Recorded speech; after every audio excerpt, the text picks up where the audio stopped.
menghadapi tantangan yang tidak kecil terkait dengan COVID ini. Dan kami di DKI Jakarta terus memastikan bahwa semua langkah yang kita lakukan adalah untuk memastikan keselamatan warga Jakarta, warga Indonesia, dan semua yang berkegiatan di kota ini. Prinsip transparansi, prinsip keterbukaan, prinsip apa adanya di dalam menyampaikan fakta-fakta dari awal selalu kita pegang. Dan kita ingin agar seluruh masyarakat mengetahui persis situasi dan tantangan yang dihadapi di kotanya. Dengan begitu kita memiliki kesamaan pemahaman agar bisa melangkah ke depan bersama dengan baik. Beberapa hari yang lalu PSBB transisi berakhir, kita memerlukan waktu ekstra untuk merumuskan kebijakan-kebijakan atau detail kebijakan untuk PSBB mulai tanggal 14 karena ada kondisi wabah yang agak berbeda dengan situasi sebelumnya. Kita menyadari bahwa wabah COVID ini dinamis.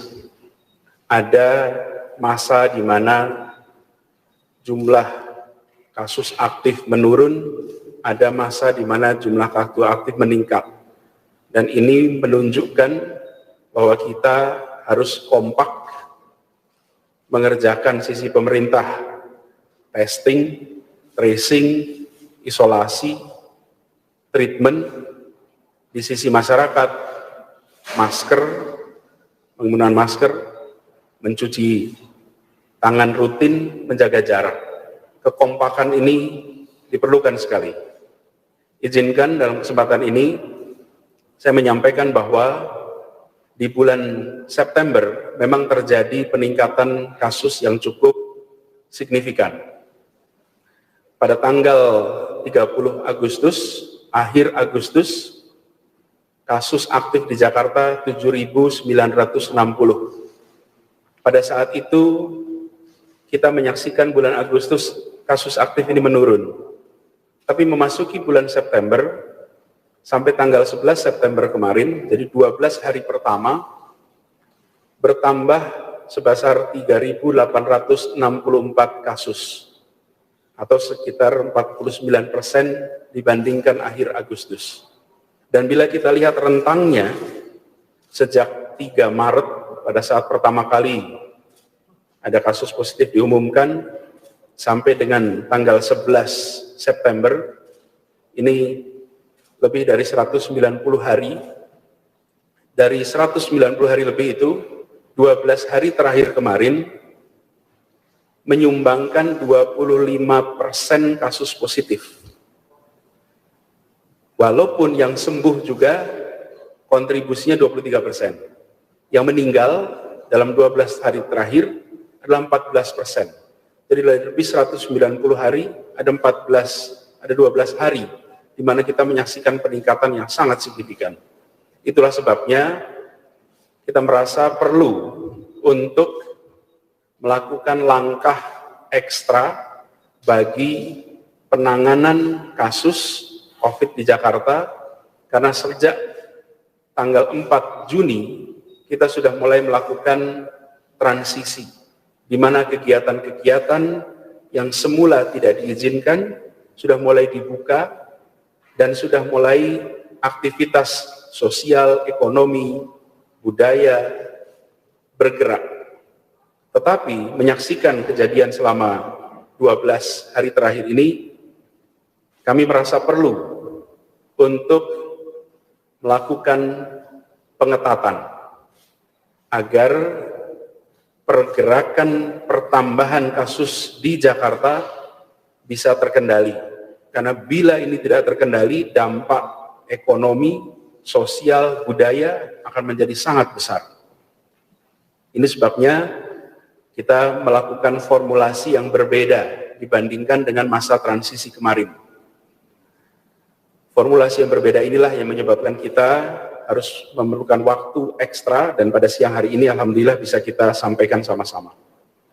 Perlu kami garis bawahi di sini bahwa di Jakarta kegiatan testing dilakukan secara masif karena kebijakan kita adalah mendeteksi kasus-kasus positif COVID seawal mungkin. Dengan demikian, maka mereka yang terpapar bisa melakukan isolasi agar tidak menularkan pada yang lain. Di sisi lain, bila yang terpapar memiliki komorbid atau lanjut usia, komorbid itu penyakit bawaan yang berisiko, maka kita bisa melakukan isolasi di fasilitas-fasilitas kesehatan kita. Di seluruh Indonesia sudah dilakukan tes PCR sebanyak 1,49 juta, dan Jakarta melakukan 732.000 lebih dari seluruh jumlah orang tes di Indonesia. Masifnya tes yang dilakukan ini dalam rangka menyelamatkan nyawa warga Jakarta. Beberapa hari terakhir kita menyaksikan angka kematian yang meningkat. Walau tingkat kematiannya menurun, tingkat kematian itu artinya angka statistiknya. Prosentase yang meninggal, jumlah orang meninggal dibagi jumlah kasus, memang menurun tingkat kematian. Tapi nominalnya, jumlah orang yang meninggalnya mengalami peningkatan yang cukup tinggi. Nah, itu sebabnya dengan dilakukan masif testing kita berharap bisa nantinya kita menyelamatkan lebih banyak nyawa di Jakarta. Karena itulah tugas utama kita. Jadi kalau dihitung dengan standar yang diharuskan di WHO, di Jakarta ini sudah dilakukan pengetesan lebih dari 4 kali lipat standar WHO. Dan kita akan terus tingkatkan testing, bahkan ke depan 2 pekan ini khusus tracing akan dilakukan peningkatan secara sangat signifikan. Nanti kami akan jelaskan. Ini adalah gambaran situasi di Jakarta, bahwa 12 hari terakhir kita menghadapi masalah yang cukup menantang. Langkah-langkah ke depan adalah pembatasan, sehingga kita memasuki fase pembatasan yang berbeda dengan pada masa transisi kemarin. Perlu saya garis bawahi di sini bahwa pengelolaan PSBB di Jakarta ini diatur ada 3 peraturan gubernur. Peraturan Gubernur nomor 33 tahun 2020, ini tentang pelaksanaan pembatasan sosial berskala besar, ditetapkan pada 9 April 2020. Kemudian Peraturan Gubernur DKI Jakarta nomor 79 tahun 2020, ditetapkan tanggal 19 Agustus, ini terkait dengan penerapan disiplin dan penegakan hukum protokol kesehatan. Lalu Peraturan Gubernur nomor 88 tahun 2020, ditetapkan hari ini 13 September tentang perubahan Peraturan Gubernur nomor 33. Prinsipnya, dalam masa PSBB yang berlaku di Jakarta sejak tanggal 10 April dan sampai dengan hari ini Jakarta masih berstatus PSBB. Sesuai Permenkes, PSBB itu berlaku 2 mingguan dan dapat diperpanjang. Nah, pada prinsipnya, selama masa PSBB, sebisanya tetap berada di rumah. Dianjurkan untuk tidak bepergian, kecuali untuk keperluan mendesak, kecuali untuk aktivitas dalam usaha esensial yang memang diperbolehkan. Dan ada 5 faktor dalam pembatasan ini. Pembatasan aktivitas sosial, ekonomi, keagamaan, budaya, pendidikan, dan lain-lain. Itu pertama. Yang kedua adalah pengendalian mobilitas. Yang ketiga adalah rencana isolasi yang terkendali. Yang keempat adalah pemenuhan kebutuhan pokok. Dan yang kelima adalah penegakan sanksi. Jadi pesan paling penting dalam PSBB adalah tetap berada di rumah kecuali ada kebutuhan yang mendesak dan esensial baru bepergian. Di dalam fase 14 September ini, selama 2 pekan, ada 11 sektor usaha yang tetap boleh beroperasi dengan menerapkan protokol kesehatan secara ketat dan membatasi kapasitas 50% seperti kemarin. Jadi ke-11 sektor ini adalah sektor kesehatan, bahan pangan dan makanan minuman, kedua, ketiga sektor energi, keempat sektor komunikasi dan teknologi informasi, kelima adalah sektor keuangan, perbankan, sistem pembayaran dan pasar modal, dan seluruh yang berada dalam sistem keuangan di Indonesia. Keenam adalah sektor logistik, ketujuh adalah sektor perhotelan, kedelapan adalah sektor konstruksi, kesembilan adalah sektor industri strategis, kesepuluh adalah sektor pelayanan dasar, utilitas publik, dan industri yang ditetapkan sebagai objek vital nasional dan objek tertentu. Serta yang ke-11 adalah sektor yang memfasilitasi kebutuhan sehari-hari. Adapun beberapa kegiatan yang harus ditutup sementara selama 2 pekan ke depan, meneruskan semua institusi pendidikan, sekolah masih tetap tutup. Lalu seluruh kawasan pariwisata, taman rekreasi, semua kegiatan hiburan tutup. Begitu juga dengan ketiga taman kota, RPtra, fasilitas-fasilitas umum yang terkait dengan pengumpulan orang itu tutup. Yang keempat adalah sarana olahraga publik. Olahraga ini dilakukan secara mandiri di lingkungan masing-masing. Dan kelima juga kegiatan resepsi pernikahan, seminar, conference, semua dibatasi. Khusus untuk pernikahan dan pemberkatan perkawinan dapat dilakukan di KUA atau di kantor catatan sipil. Lalu kegiatan-kegiatan esensial yang dapat beroperasi dengan kapasitas dibatasi, ini termasuk kantor perwakilan negara asing atau organisasi internasional, BUMN dan BUMD yang terlibat di dalam penanganan COVID-19, organisasi kemasyarakatan lokal dan internasional yang bergerak pada sektor kebencanaan. Adapun terkait dengan kantor pemerintahan, sesuai dengan Peraturan Menteri Pendayagunaan Aparatur Negara dan Reformasi Birokrasi, di zona dengan risiko tinggi, maka dibolehkan untuk beroperasi dengan maksimal 25% dari pegawai. Jakarta 2 pekan ke depan akan beroperasi dalam status mengizinkan ASN 25% sesuai dengan Peraturan Menteri Pan-RB. Adapun para pimpinan berhak untuk melakukan penyesuaian yang terkait dengan pelayanan publik yang mendasar yang memang mengharuskan lebih dari 25% pegawai, misalnya terkait dengan kebencanaan, terkait dengan penegakan hukum, dan sektor-sektor lainnya. Ada catatan di sini, dalam seluruh aktivitas, bila ditemukan kasus positif pada lokasi kegiatan-kegiatan ini, maka seluruh usaha dan kegiatan di lokasi tersebut harus ditutup paling sedikit 3 hari operasi.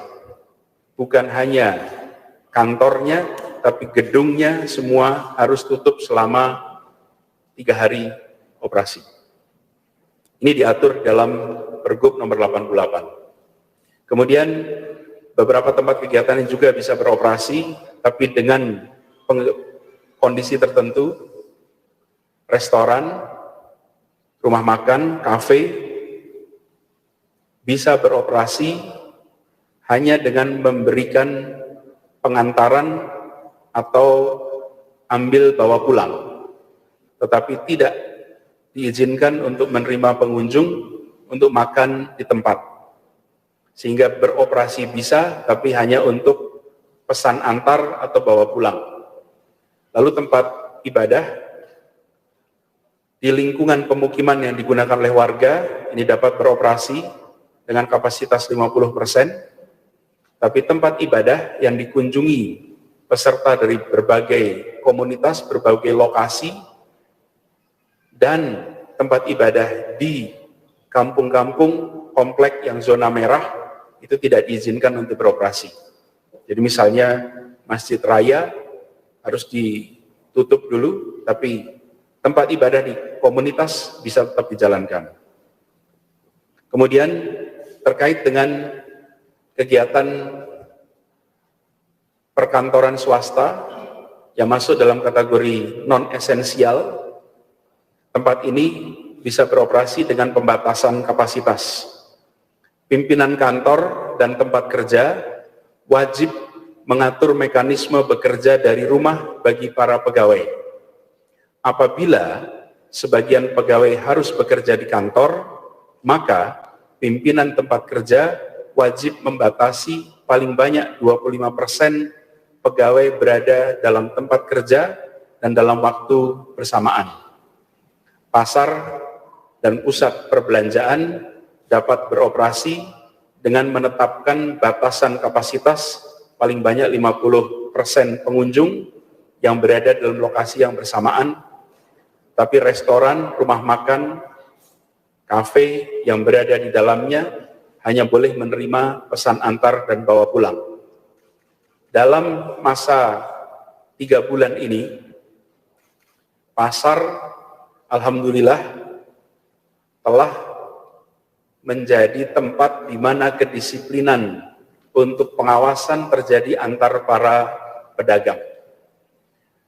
Tindakan kita untuk menutup pasar bila ditemukan kasus positif telah membuat para pedagang bersama-sama menegakkan kedisiplinan untuk menghindari pasarnya ditutup.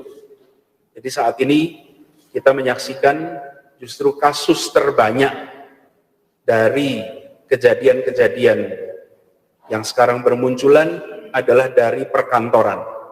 Itulah sebabnya dalam PSBB mulai 14 September ini, fokus utama kita adalah pembatasan di arena perkantoran.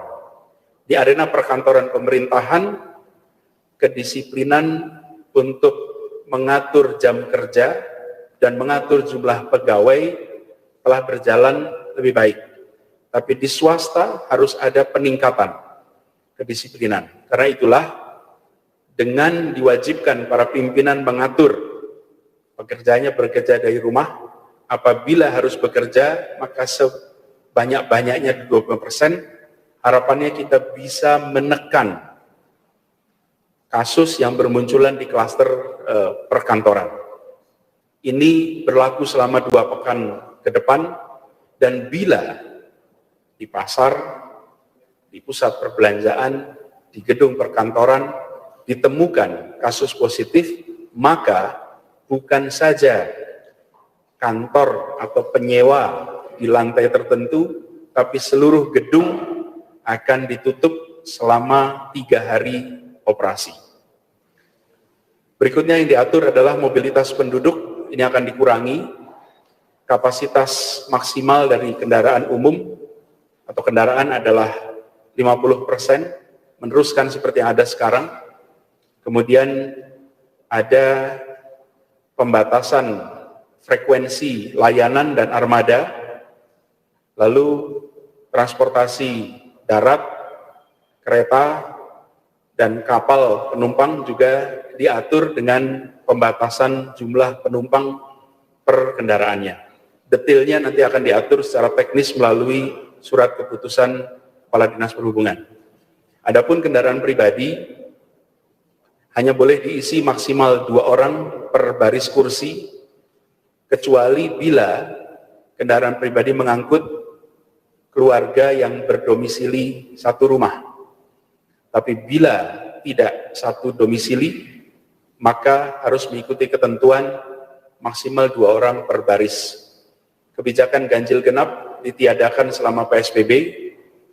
Motor berbasis aplikasi diperbolehkan untuk mengangkut barang dan penumpang dengan menjalankan protokol kesehatan yang ketat, dan detail dari aturan-aturan ini akan disusun melalui SK Kepala Dinas Perhubungan.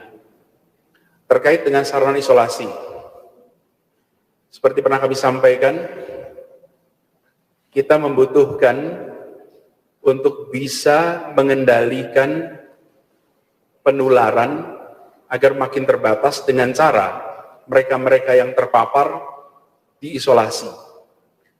Kami sampaikan terima kasih kepada gugus tugas nasional, kepada pemerintah pusat yang telah memberikan dukungan untuk kita bisa menitipkan warga yang harus isolasi di fasilitas isolasi mandiri, baik di Kemayoran maupun di hotel dan penginapan atau wisma dan tempat-tempat lain yang ditunjuk oleh gugus. Jadi, mulai besok semua yang ditemukan positif diharuskan untuk isolasi secara terkendali di tempat-tempat yang telah ditetapkan.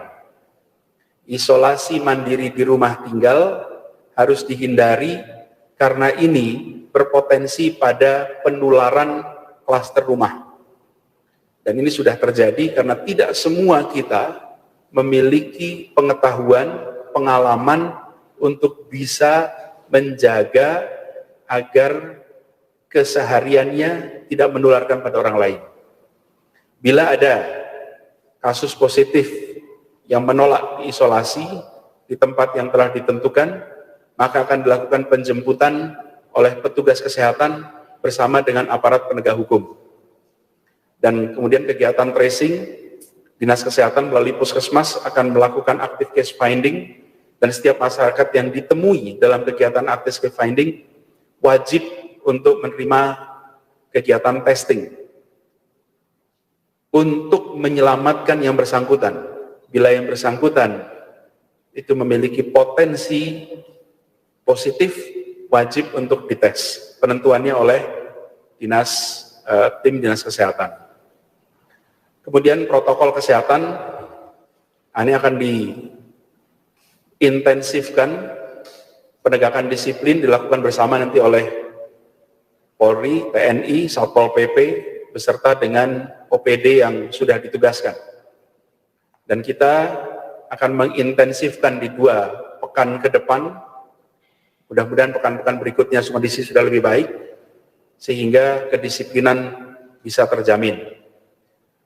Sejauh ini sudah ditindak 158.000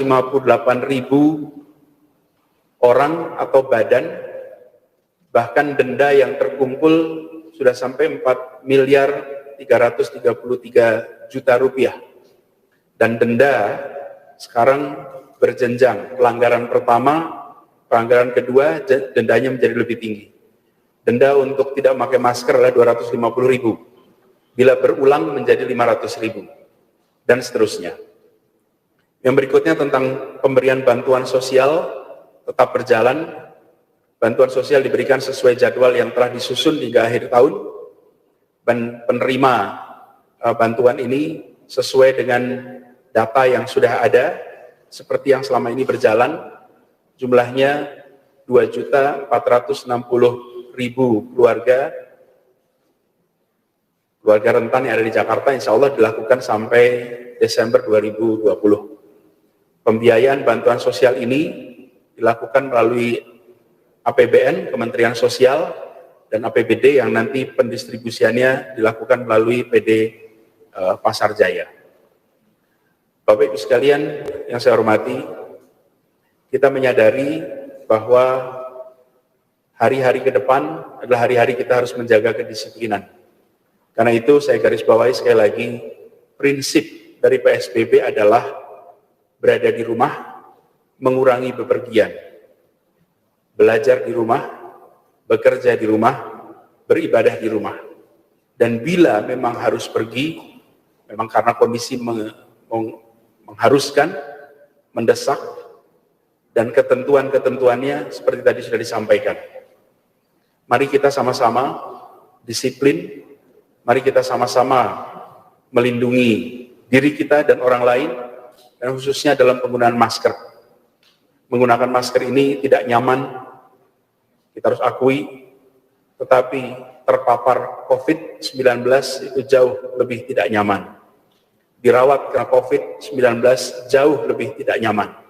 Karena itu mari kita gunakan masker dalam kegiatan apapun untuk kita bisa menghindari penularan dan tertular. Demikian penjelasan mengenai pelaksanaan PSBB di DKI Jakarta yang akan dimulai laksanakan hari Senin tanggal 14 September. Dan dalam kesempatan ini saya akan mengundang Bapak Kapolda Irjen Polisi Dr. Andes Nana Sujana untuk menyampaikan beberapa pesan untuk masyarakat di Jakarta. Pak Kapolda, kami persilahkan.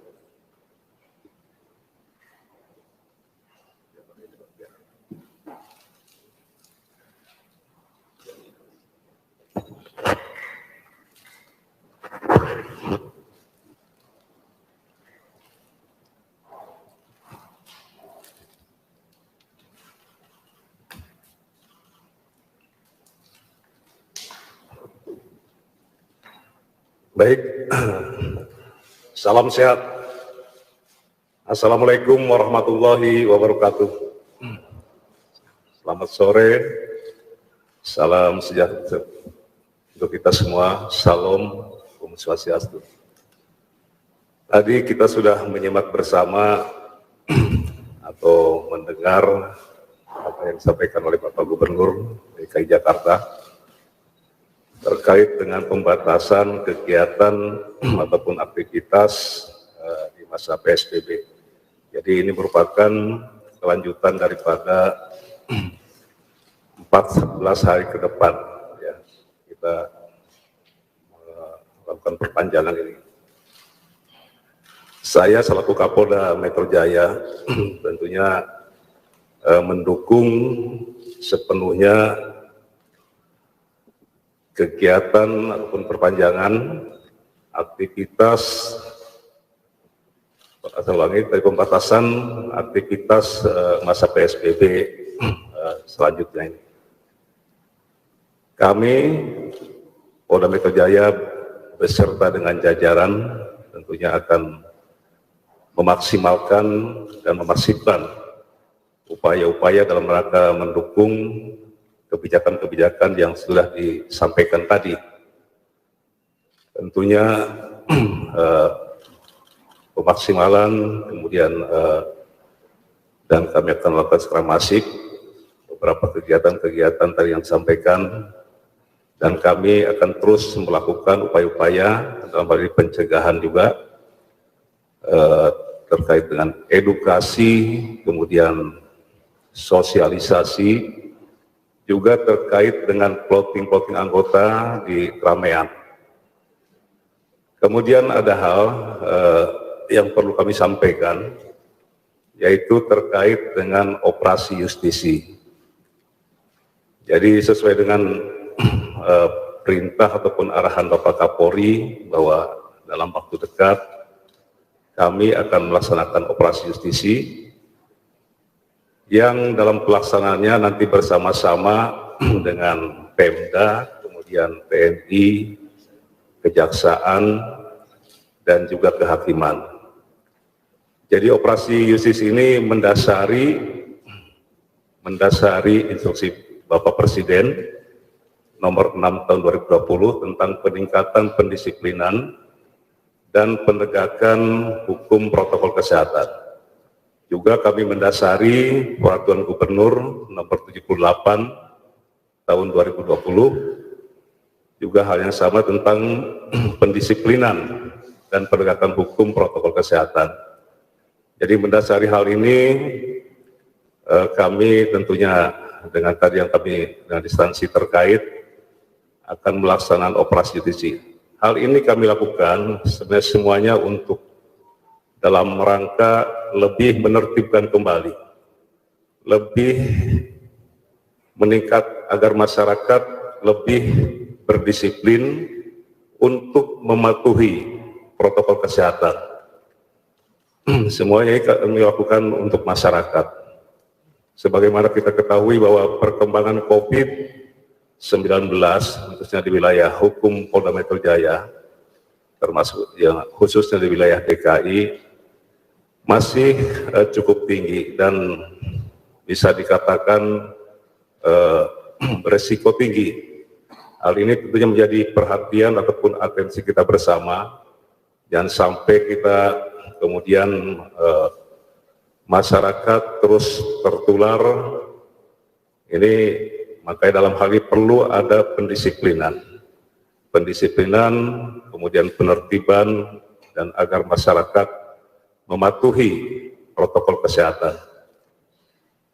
Untuk pelaksanaan operasi justisi ini sesuai rencana ini akan dilakukan mulai besok juga, itu tanggal 14 September 2020 ini. Kemudian untuk sasaran-sasaran tentunya kami akan lebih tetap kami lakukan secara humanis, kemudian persuasif, tetapi dalam hal ini memang perlu ada suatu ketegasan kepada masyarakat. Kita semua kita tahu masyarakat juga merupakan korban COVID-19, tetapi ini langkah-langkah ini adalah langkah-langkah dalam rangka untuk intinya agar masyarakat ini tercegah dari penularan COVID-19. Saya rasa ini yang dapat kami sampaikan. Terima kasih. Wabillahi hidayah. Wassalamualaikum warahmatullahi wabarakatuh.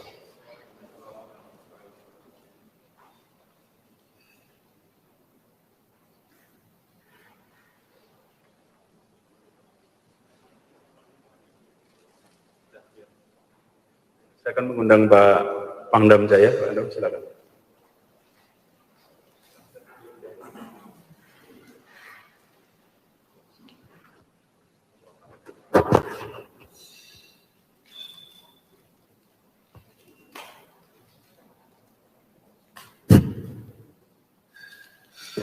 Assalamualaikum warahmatullahi wabarakatuh. Salam sejahtera bagi kita sekalian. Om Swastiastu. Terima kasih Bapak Gubernur, rekan-rekan media dan seluruh masyarakat DKI Jakarta. Pada dasarnya TNI siap membantu Polri dan pemerintah daerah dalam rangka penegakan PSBB yang akan ditetapkan besok di lingkungan DKI Jakarta. Kami mohon kepada seluruh masyarakat agar mengetahui, memahami, dan yang lebih penting adalah menyadari bahwa pemberlakuan ini adalah untuk kepentingan masyarakat. Karena di bulan September ini sudah semakin meningkat kasus COVID-19, tentunya yang penting adalah kesadaran. Kami dari pihak TNI akan bekerja sama, akan melibatkan komunitas dari masyarakat. Besok kami akan melaksanakan apel di Kemayoran untuk bersama-sama kita bertanggung jawab agar penyebaran COVID-19 di DKI Jakarta diharapkan semakin menurun setiap harinya.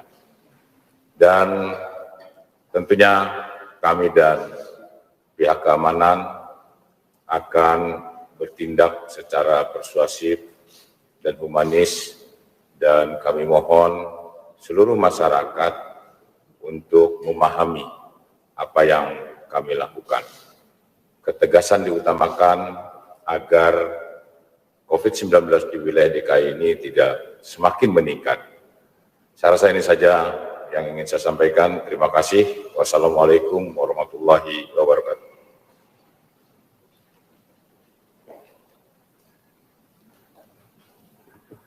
Terima kasih Pak Pangdam. Saya mengundang Pak Kepala Kejaksaan Tinggi. Pak, silakan Pak Asri.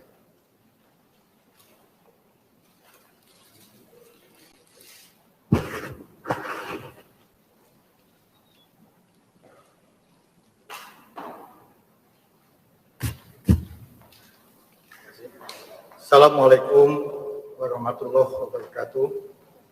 Bapak Ibu hadirin yang saya hormati,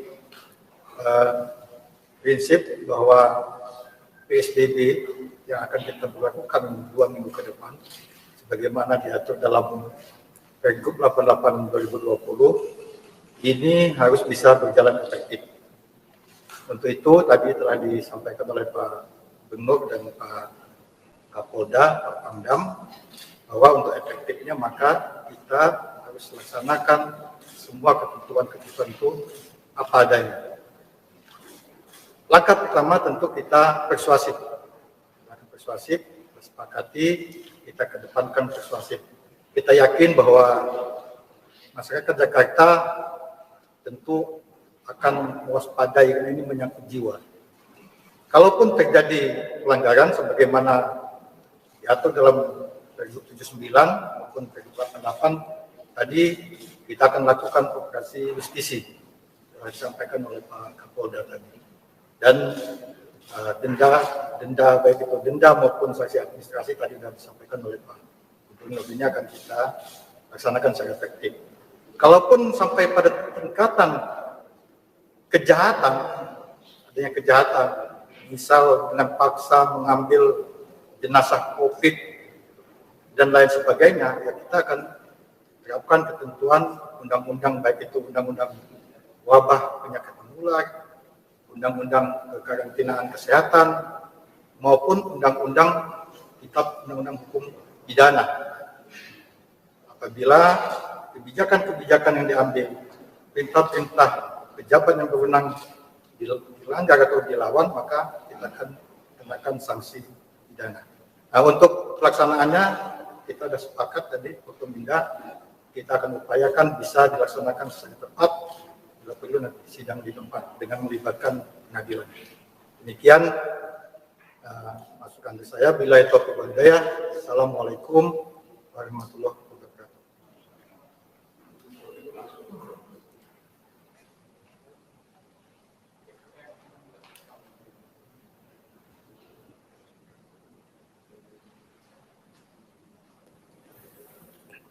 Assalamualaikum warahmatullahi wabarakatuh. Salam sejahtera untuk kita semuanya. Terima kasih kepada Bapak Gubernur DKI yang telah mengumumkan tentang Peraturan Gubernur DKI Jakarta nomor 88 tahun 2020 dalam rangka PSBB, dan Peraturan Gubernur ini muncul karena adanya perkembangan terkini dari penanganan kasus yang ada di DKI Jakarta, dan ini sudah melalui proses koordinasi dengan Satgas dan pemerintah pusat. Seperti kita ketahui bersama, dalam pengaturan PSBB ini selalu ada proses tahapan yang terdiri dari 5 tahap. Yang pertama adalah prakondisi, yang kedua adalah timing, yang ketiga adalah prioritas, yang keempat adalah koordinasi pusat dan daerah, dalam hal ini pemerintah pusat dan pemerintah daerah, serta Satgas di pemerintah pusat dan Satgas di daerah, serta monitoring evaluasi. Dengan keadaan yang berkembang ini, maka dilakukan PSBB di DKI yang memang sebagai kelanjutan dari PSBB sebelumnya, dengan harapan kasusnya bisa terkendali dan penularan bisa dicegah dan aktivitas ekonomi, sosial ekonomi dan budaya bisa dijalankan dalam kapasitas yang terbatas. Dan untuk selanjutnya ini bagian dari gas dan rem. Mekanismenya biasa saja, ini yang harus kita lalui sehingga terjadi keseimbangan dan masyarakat betul-betul bisa menjalani adaptasi kebiasaan baru. Demikian kami sampaikan. Pada prinsipnya pemerintah pusat selalu mendukung seluruh pemerintah daerah. Pada aspek ini adalah pemerintah DKI Jakarta agar semuanya dapat terkendali dengan baik dan kasusnya bisa menurun, dan keselamatan dari tenaga kesehatan di fasilitas kesehatan juga bisa terjaga dengan baik. Terima kasih. Selamat siang. Wassalamualaikum warahmatullahi wabarakatuh.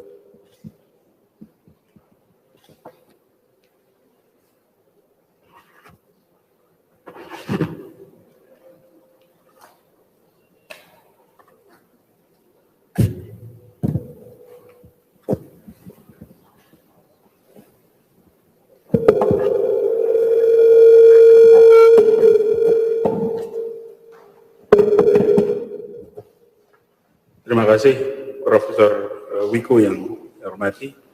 Jadi insya Allah sekalian kita sama-sama jalani masa PSBB ini dengan sedisiplin-disiplinnya, dan perlu saya garis bawahi di sini bahwa terkait dengan kegiatan di luar ada ketentuan yang tadi belum saya sebutkan, bahwa ada pembatasan kerumunan tidak boleh lebih dari 5 orang. Jadi ini adalah bagian dari usaha kita sama-sama untuk mengurangi potensi penularan. Warga Jakarta yang saya cintai, ini semua dikerjakan demi keselamatan kita semua. Sudah lebih dari 1.300 orang di Jakarta yang wafat karena COVID. Kita tidak ingin lebih banyak lagi. Kita ingin menjaga keselamatan, kita ingin semua bisa melewati masa pandemi ini, tetap berkumpul bersama keluarga, tetap bekerja di rumah bersama di kantor dengan kolega, dan kita ingin agar kita makin solid sebagai masyarakat. Karena itu, mari sama-sama disiplin diri kita tingkatkan. Pesan yang sudah disampaikan tadi oleh Bapak Kapolda, Bapak Pangdam, Bapak Kajati, juga tadi pesan dari juru bicara Satgas penanganan COVID, pesan dari kita semua, saya dan Pak Wagub, kita menginginkan agar masa pembatasan ini bisa segera selesai. Bapak Ibu sekalian, saudara-saudara semua, warga Jakarta yang saya cintai, semua juga menginginkan itu. Tapi untuk bisa ke sana, dan insya Allah kita akan sampai di sana. Mari kita sama-sama lewati ini dengan optimisme, dengan semangat bahwa menjaga diri dalam rangka melindungi sesama. Melewati masa yang menantang ini untuk insya Allah suatu saat nanti ketika ini selesai, kita menjadi masyarakat kota yang lebih kuat, lebih solid. Tapi di masa ujian ini, kita jalani ujian ini dengan keteguhan, kedisiplinan. Dan insya Allah kita yakin Allah Subhanahu wa Ta'ala menugaskan kepada kita semua untuk menghadapi pandemi ini dengan kita diberi bekal. Allah tidak memberikan kepada kita beban yang kita tidak mampu untuk memikulnya. Karena itu kami yakin pertolongan Allah akan datang. Jalan-jalan dari Allah akan hadir. Tapi ini membutuhkan ikhtiar. Sambil kita berdoa, dalam setiap kegiatan ibadah kita, tambahkan doa untuk keselamatan diri kita, keluarga kita, masyarakat kita, dan doa agar wabah COVID-19 ini segera diangkat.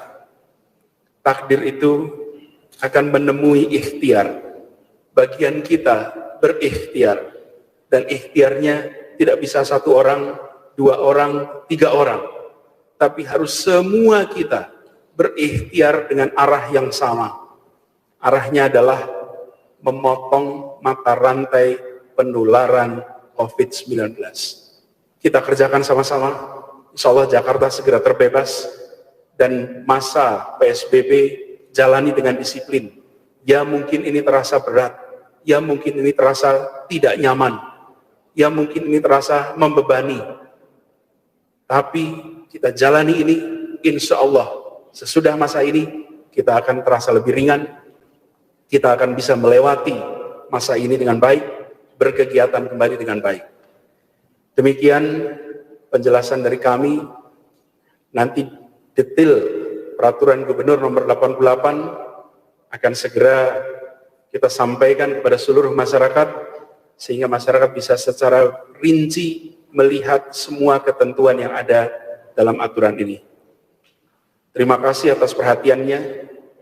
Semoga Allah Subhanahu wa Ta'ala melindungi Jakarta dan merahmati seluruh warganya. Terima kasih. Assalamualaikum warahmatullahi wabarakatuh.